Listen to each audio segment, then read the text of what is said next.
ሰላም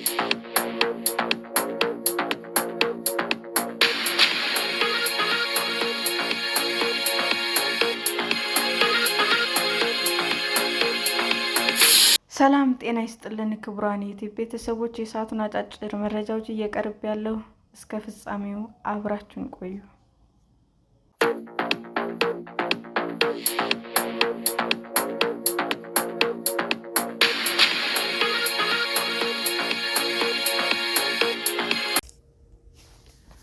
አሜሪካ ግብጽና ሶማሌን ጨምሮ ከ30 ሀገራት ከፍተኛ ዲፕሎማቶች ወደ ዋሽንግተን እንዲመለሱ አዘዘች። የትራምፕ አስተዳደር ያለምንም ማብራሪያ በተለያዩ የዓለም ሀገራት ውስጥ የሚገኙ ወደ 30 የሚጠጉ አምባሳደሮችና ከፍተኛ ዲፕሎማቶች ስራቸውን አቁመው ወደ አሜሪካ እንዲመለሱ አዘዘ።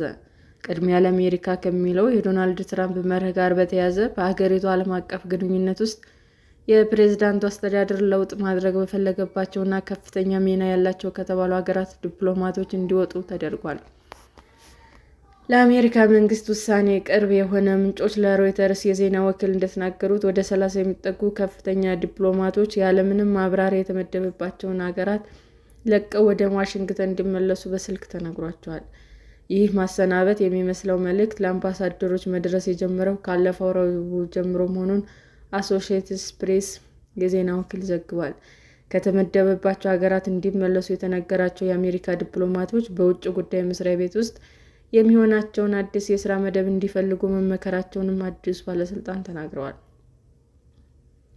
አንድ ባለስልጣን ተናግረዋል። በዚህም ውሳኔ ከተመደቡባቸው የአሜሪካ ኤምባሲዎችና ቆንስላዎች ለቀው ወደ ዋሽንግተን እንዲመለሱ ከተነገራቸው ዲፕሎማቶች መካከል አብዛኛው ከአፍሪካ ሀገራት ሲሆን አምባሳደሮቹ ግን በዓለም ዙሪያ ከሚገኙ ሀገራት ነው። የአሜሪካ አምባሳደሮች እና ዲፕሎማቶች እንዲወጡ የተደረጉባቸው ናቸው ብሎ ኤምፕ ባወጣው ዝርዝር ውስጥ 28 ሀገራት የተጠቀሱ ሲሆን ግማሾቹ የአፍሪካ ሀገራት ናቸው። ከእነዚህ ውስጥ የአሜሪካ ወዳጅ የሆነችው ግብጽ እና በአፍሪካ ቀንድ የአልቃይዳ አገር የሆነችው አልሸባብ የሚንቀሳቀሱባት ሶማሌ ተጠቅሰዋል። ግብጽ ከአረብ ሀገራት መካከል ከአሜሪካ ጋር የተጠበቀ ግንኙነት ያላት ከመሆኑ በተጨማሪ በየዓመቱ ከፍተኛ መጠን ያለው ወታደራዊ ድጋፍን ታገኛለች። አሁን አሜሪካ ዲፕሎማቷን ለምን ከግብጽ እንደጠራች ባይታወቅም ከሀገሪቱ ጋር ያላት ደረጃ ዝቅ ለማድረግ ይሆናል ተብሎ አይታሰብም።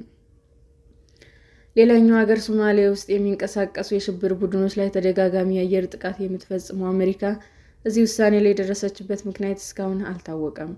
በውሳኔ ወደ ዋሽንግተን ከተጠሩ በአፍሪካ የአሜሪካ አምባሳደሮች በተጨማሪ 6 ከእስያ፣ 4 ከአውሮፓ፣ 2 ከመካከለኛው ምስራቅ፣ 2 ከደቡብና ማዕከላዊ አሜሪካ እንዲሁም ተጨማሪ 2 ከምዕራባውያን ሀገራት መሆናቸው ተጠቅሷል።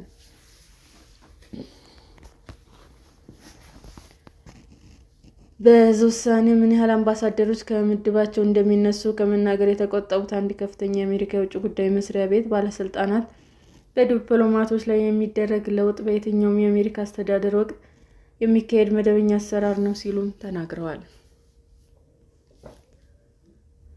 ጨምረውም በባህር ማዶ ሀገራት ውስጥ የሚመደቡ የአሜሪካ አምባሳደሮች የፕሬዝዳንቱን የግል ተወካይ በመሆናቸው የተነሳ ቅድሚያ ለአሜሪካ የሚለውን አጀንዳውን የሚያስፈጽሙ ግለሰብ የመመደብ መብት አለው ሲሉም ባለስልጣኑ ተናግረዋል። ነገር ግን የትራምፕ አስተዳደር እርምጃን የሚተቹ ሰዎች ውሳኔው አሜሪካ በውጭ ዓለም ያላትን ታማኝነት የሚያዳክም ነው ብሎታል። የአሜሪካ ዲፕሎማቶች ማህበር ቃል አቀባይ ኒክ ካመር መንግስቱ እየወሰደ ያለውን እርምጃ ወጥነት የሌለው በማለት ድንገተኛ ማብራሪያ የሌለው በመሆኑ በሞራል እና በውጤታማነት ላይ ተጽዕኖ ያለው ነው በማለት ተችተዋል። ዶናልድ ትራምፕ ለሁለተኛ ዙር የስልጣን ዘመን ወደ ፕሬዝዳንትነታቸው ከተመለሱ በኋላ የአሜሪካን በውጭ ፖሊሲ ቅድሚያ የምትሰጣቸው ጉዳዮች በብሔራዊ ደህንነት ተቋም ዶናልድ ትራምፕ ለሁለተኛ ዙር